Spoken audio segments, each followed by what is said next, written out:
دا یو بل د هماغه کانال د کوشتپې د کانال په هکله چې ګورئ دا بله یو بیړۍ روانه ده او دلته ورته کرینګونه چې کوم مالونه په دې ځای کې کوزي دلته کوزیږي موټرې کوزیږي ډېر د نورو هیوادونو نه موټرې راځي هغه مخامخ یو پل ښکاري په دې باندې اور ګاډی تېرېږي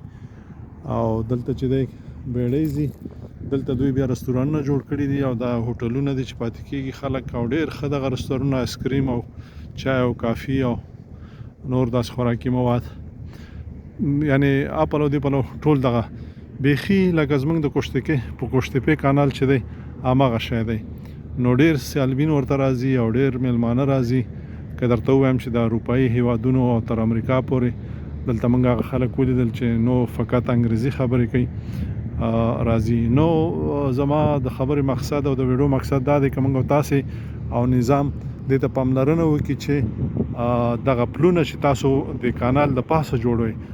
لږ جګ جوړ شي چې دا کښتۍ ورلاندې وکړی شي تېرې شي نو صحیح دی چې هغه وړې کښتۍ خو بیړۍ خو به تېرېږي خو غټې زما په نظر نشي تېرېدی نو دې ته پاملرنه وکړئ مننه